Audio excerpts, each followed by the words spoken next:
Hello everyone and good morning. Today I am here at the Immaculate Conception of the Church of San Agustin, located at General Lunas Street in Intramuros, Manila, Philippines, which is headed by Reverend Father Reynante V. Balilo.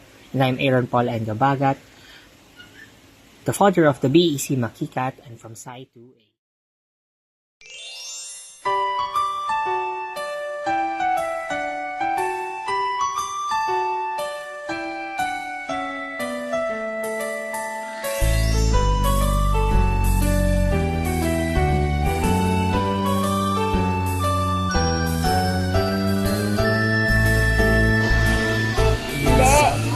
Buti naman. Buti naman. Okay na.